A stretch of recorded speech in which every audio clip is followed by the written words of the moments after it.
Señoras y señores, muy buenos días, amable teleaudiencia de Emigrados Televisión que se emite desde Bilbao, Euskal Herria.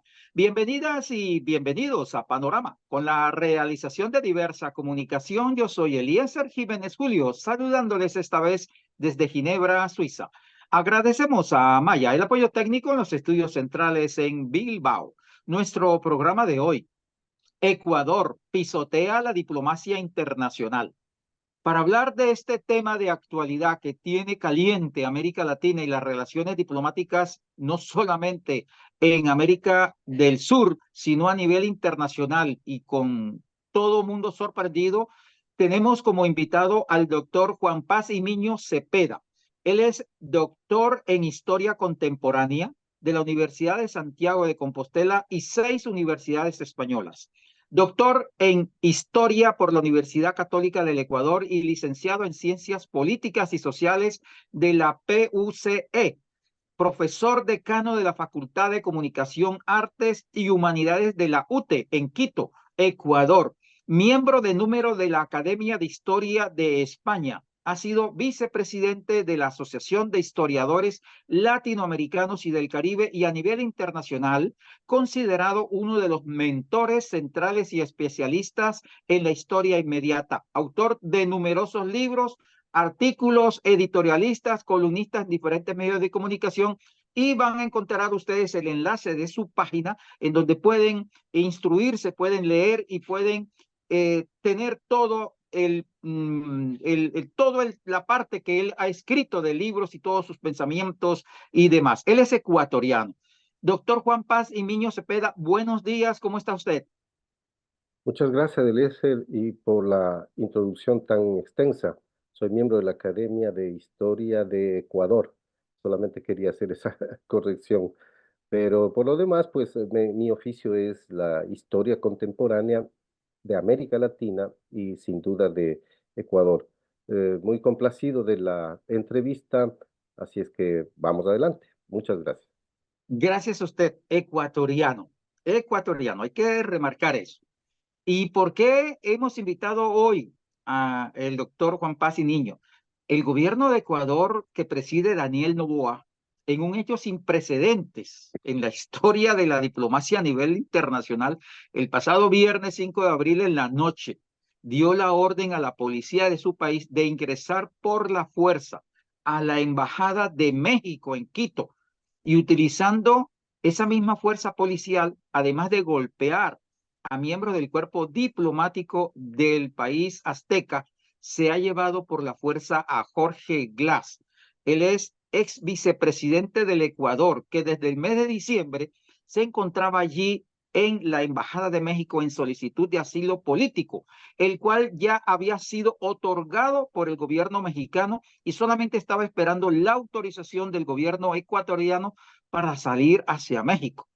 Antonio Manuel López Obrador obviamente reacciona, decide romper las relaciones diplomáticas y las reacciones de diversos gobiernos a nivel mundial, incluido OEA, Naciones Unidas, han mostrado su rechazo y la gran preocupación que no solamente es de México, sino de la comunidad internacional para con este hecho insólito.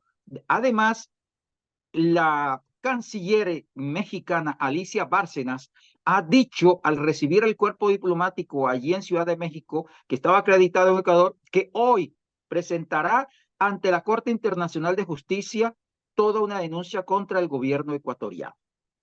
Así que es un tema caliente que vamos a profundizar porque muchos lo ven como si fuera un hecho aislado en el solo hecho del Ecuador y que pasó una pelea ya entre México y Ecuador. No, no, no. Hay muchas cosas detrás. Doctor Juan Paz y Miño Cepeda, ¿cómo ve usted, cómo observa esta situación presentada allí en su país por el gobierno actual de su país? Hay varios contextos. Yo me voy a referir a algunos. Uno, desde 2017 se ha polarizado la vida política del país entre dos corrientes, el correísmo y el anticorreísmo. El correísmo representa a fuerzas políticas progresistas en el país y de hecho forman parte del correísmo naturalmente los seguidores del expresidente Rafael Correa.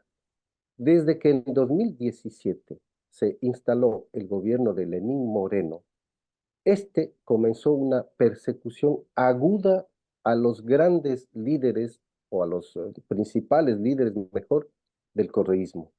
Su vicepresidente era entonces Jorge Glass, quien finalmente, por un proceso jurídico, fue apresado y se mantuvo en la cárcel varios años.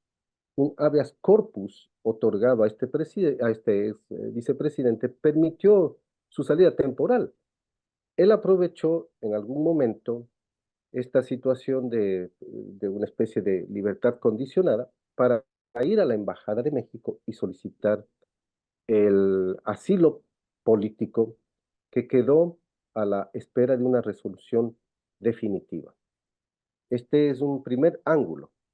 Un segundo ángulo es que en Ecuador el gobierno del presidente Daniel Noboa convocó a una consulta y referéndum para el 21 de abril que contiene 11 preguntas, de las cuales las 6 son relativas a la seguridad interna del país debido al avance de la narcodelincuencia, que ha copado entidades incluso del Estado.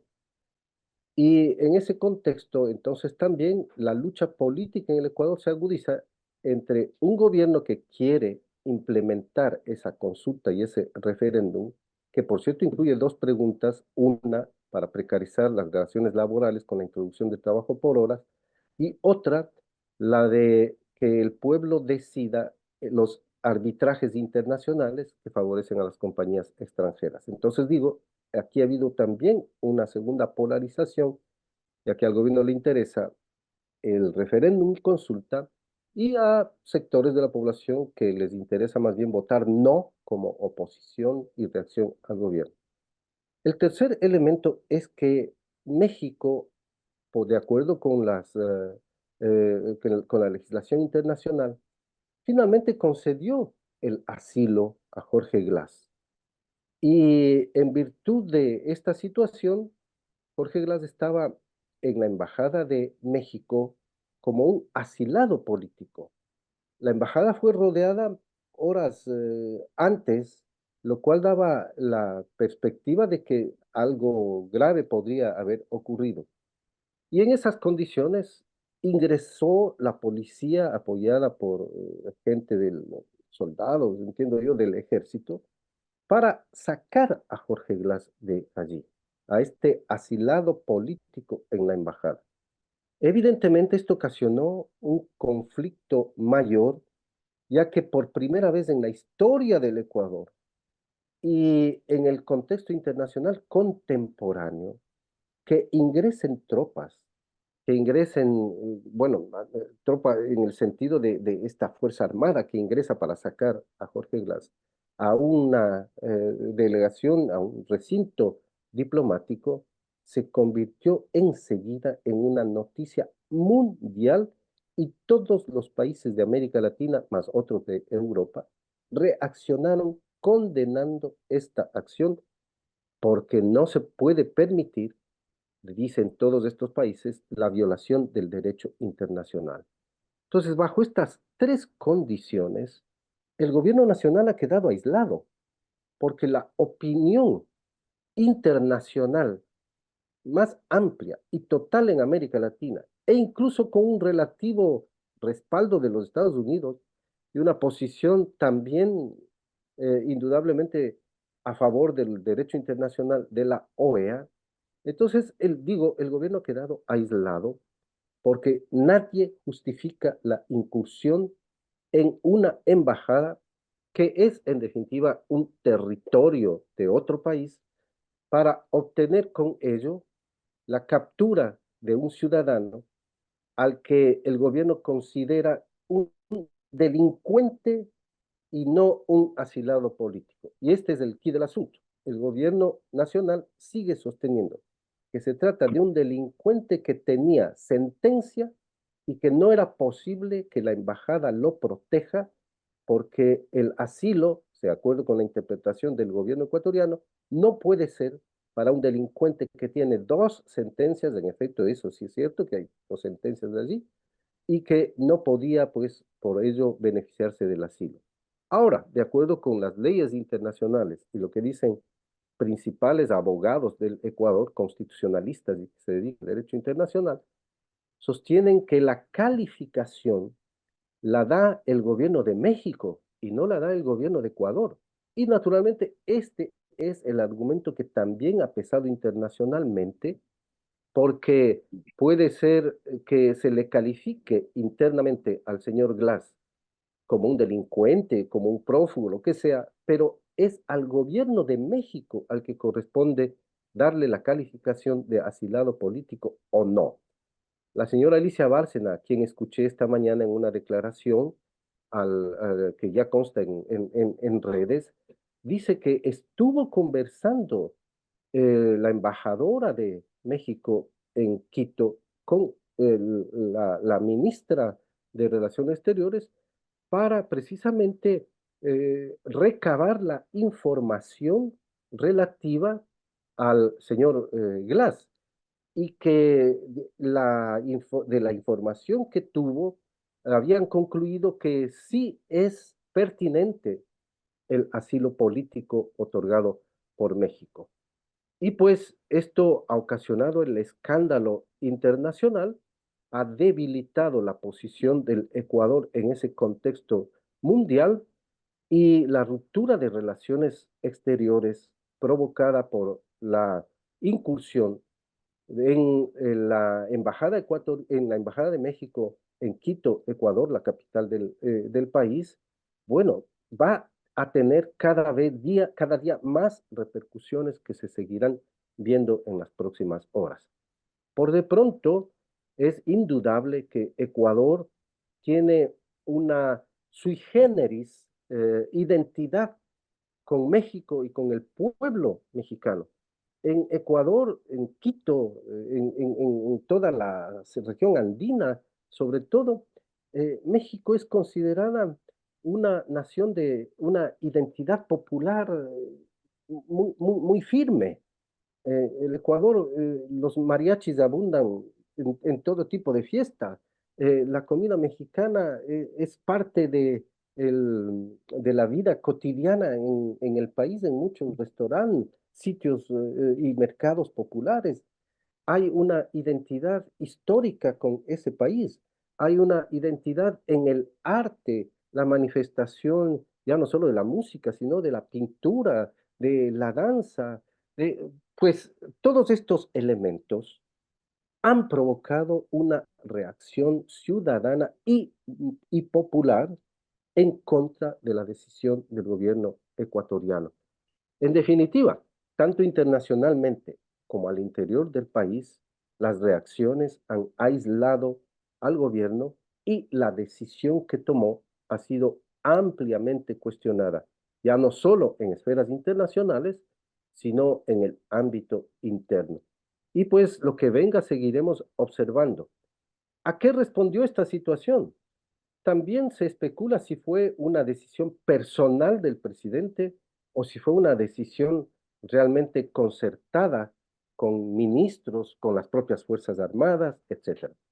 Quien conoce cómo son las actividades de gobierno sabe que esto es fruto de conversaciones internas, sabe que es fruto de una reflexión en que el panorama se habrá trazado y por tanto, si bien la decisión final corresponde al presidente de la República, Daniel Noboa, sin duda alguna, esto es una decisión de gobierno, una decisión no del presidente, es una decisión de gobierno.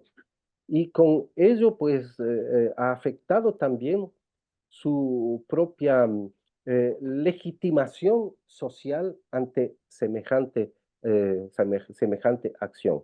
Hay que tomar en cuenta que Daniel Noboa fue electo en noviembre del 2023 y que solamente dura su ejercicio hasta las elecciones del 2025 porque el gobierno de Guillermo Lasso fue interrumpido debido a que la posibilidad de un juicio político obligó a este mandatario, al banquero Lasso, a convocar la muerte cruzada. Se va él y había que con ello pues llamar a elecciones nuevas y se interrumpió su periodo presidencial.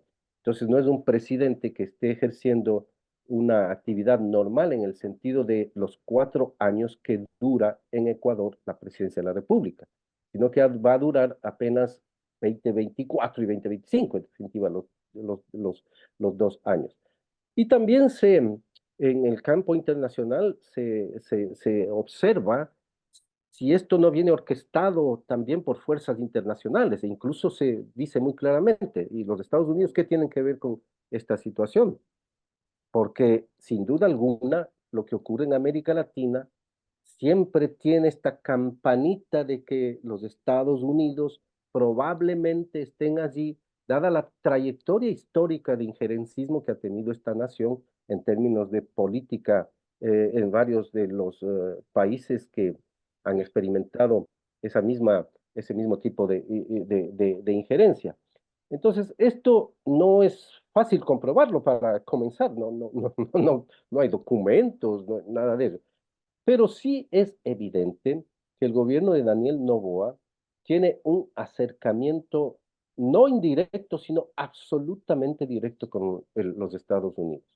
De hecho, la suscripción de unos acuerdos militares permiten el ingreso privilegiado de personal civil y militar al Ecuador, de tal modo que Ecuador se ha convertido en una especie de eslabón de una cadena sujeta a las geoestrategias de los Estados Unidos.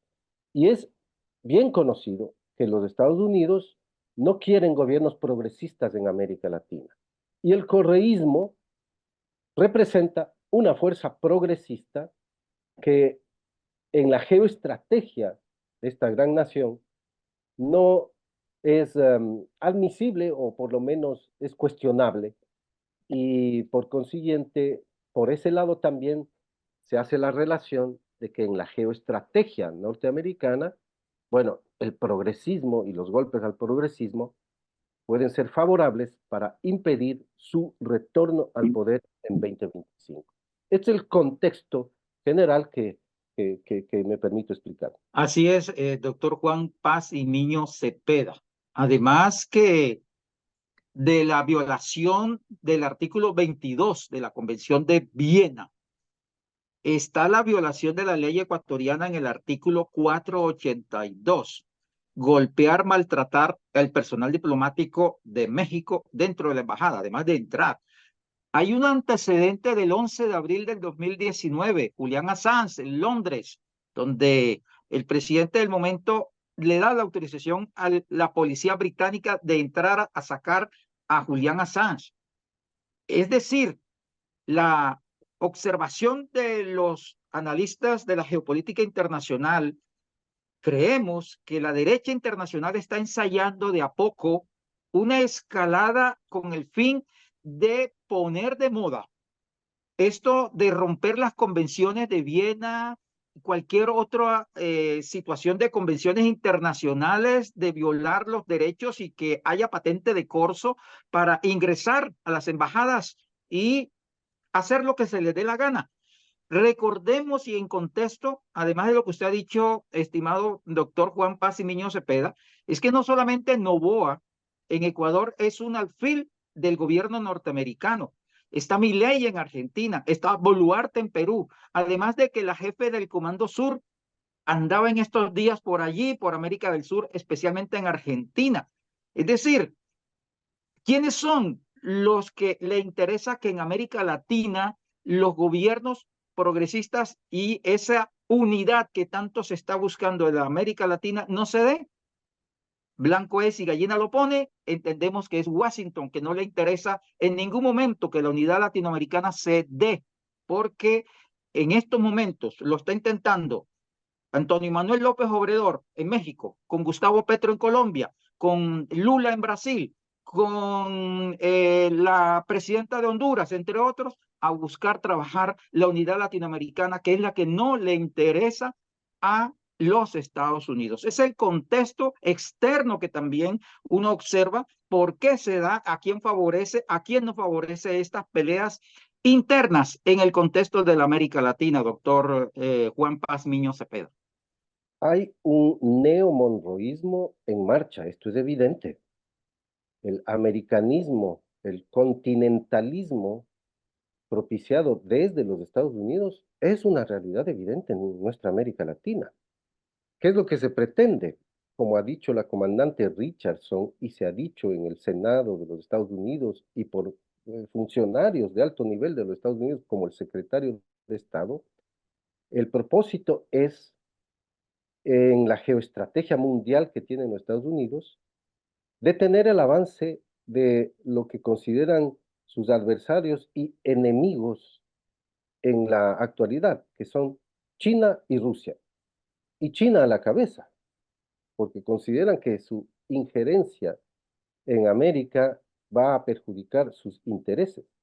Y la comandante Richardson ha ido más lejos, porque ha hablado del litio en América Latina, de las aguas, de cobre, de oro y de otros recursos que interesan, ha dicho, a la seguridad nacional de los Estados Unidos. Bueno, esto alarma a cualquier analista en el campo de la historia, de la politología, de la sociología, en general de las ciencias sociales, a los medios de comunicación alternativos, a los periodistas y a la gente que hace comunicación desde posiciones progresistas. Alarma porque es evidente que con su enorme poder mueven por debajo de todo los hilos de las derechas de cada país, que además ahora están coordinadas internacionalmente en una derecha internacional que también se ubica en España y también hay en Europa, bueno, y que pretenden que nunca más vuelvan gobiernos progresistas y peor de izquierda en la región. Los cuestionamientos que hacen estos sectores a los gobiernos de Venezuela, Nicaragua, Cuba, como los más extremos, pero además a Brasil con Lula, a Colombia con el presidente Petro, a Andrés Manuel López Obrador en el caso de México, sin duda alguna, está representando toda una corriente que articula acciones efectivamente para impedir el retorno del progresismo o de que éste se afiance. Entonces, estamos en América Latina en lo que Marx denominaba una verdadera lucha de clases, en la cual las élites del poder económico y político quieren mantener su hegemonía en el Estado y en la sociedad, mientras están acumulándose también fuerzas populares, trabajadores, en el caso del Ecuador, indígenas, campesinos, clases medias, que quieren alterar ese orden de privilegio de estos sectores de élite para construir sociedades distintas. En varios de los artículos yo analizo siempre que estamos en un conflicto entre dos modelos de economía que llevan por base a estos dos tipos de fuerzas sociales. El uno es el modelo de economía neoliberal, este que pretende achicar el Estado, privatizar todo lo público en cuanto a bienes, infraestructuras, servicios, garantizar que a las élites no se cobren impuestos y peor directos como el de la renta o sobre los patrimonios, impedir cualquier redistribución de la riqueza, lograr la flexibilidad o, en definitiva, la precarización de la fuerza de trabajo, reformando o aboliendo antiguos derechos laborales, etcétera. Esa es la visión de esta economía neoliberal. Mientras los sectores progresistas lo que estamos planteando y se plantea es un tipo de economía social que garantice por lo menos educación pública gratuita para todos, que garantice seguridad social universal en nuestros países, que garantice atención médica y vivienda para todos y claro, una justa redistribución de la riqueza. Ni siquiera se está planteando, al menos por el momento, ir al socialismo, al comunismo. No, se trata de un modelo simplemente de economía social que podría ser incluso comparable con las economías europeas, que son economías de bienestar social. Pero contamos con élites que ya no son burguesías progresistas como se pretendería, empresarios que tratan de hacer el desarrollo de nuestros países, sino de nuevas oligarquías, con una visión tradicional que frena las posibilidades del desarrollo y del bienestar de nuestros países. En manos de esas oligarquías, entonces no se construye futuro. No hay una alternativa para poder construir una economía social y no la economía neoliberal que ellos han consolidado, ya no solo en las décadas de los 80 y 90 del siglo pasado, sino que han revivido en el siglo XXI, incluso después de haber logrado éxitos en quitar de por medio a los gobiernos progresistas, como ocurrió en Ecuador. Rafael Correa, que representa un gobierno progresista, gobernó entre 2007 y 2017. Se creyó que habría continuidad con Lenín Moreno, pues este traicionó ese proyecto, dio un giro total y recuperó la vía del neoliberalismo que había venido en Ecuador, cultivada y desarrollada en las décadas de los 80 y 90. Y el presidente Guillermo Lasso entre 2021 y 2023 apuntaló, consolidó ese modelo revivido por Lenín Moreno, y en condiciones, estas sí, oligárquicas, porque Guillermo Lasso, banquero, millonario, representaba esas fuerzas más tradicionales del empresariado ecuatoriano, no las fuerzas capaces de hacer alguna por lo menos modernización, sino esa visión tradicional oligárquica de gente que domina en la economía, subordina a la población en la vida política, y esos rasgos no han cambiado con el presidente Daniel Noboa. Este es el problema. Entonces estamos desde el 2017 con un modelo de economía neoliberal, empresarial, oligárquica, que al afianzarse además genera este tipo de problemas, ya no solo nacionales, sino ahora un grave conflicto con México, que es una gran potencia en nuestra América Latina, y además con un país con el que hemos tenido una cercanía permanente. Y al violarse la Convención de Viena, al violarse los principios del derecho internacional, el gobierno de Noboa no ha salido bien parado, sino todo lo contrario. Prácticamente toda América Latina y otros países en el mundo han cuestionado esta situación, lo que hace pues que el gobierno ecuatoriano haya perdido todo tipo de fuerza argumental al momento de tratar de justificar una incursión a una embajada como la de México, que resulta no solo torpe desde el punto de vista político, sino inconcebible desde el punto de vista histórico, porque por primera vez el Ecuador ha ejercitado un tipo de acción que nunca ha sucedido en nuestra historia. Bueno, ahí está pues el análisis histórico, contemporáneo y de lo que está ocurriendo allí en Ecuador con el doctor Juan Paz y Miño Cepeda, a quien agradecemos altamente su tiempo, doctor, por darnos sus impresiones, por esos importantes análisis, y le prometemos que lo tendremos de invitado en una próxima oportunidad para seguir ahondando en estos temas, no solamente del Ecuador, sino de Latinoamérica. Muchísimas gracias y a todas las personas que nos han visto, nos han escuchado y naturalmente tendremos nuevas oportunidades. Gracias, Eliezer. Gracias a usted.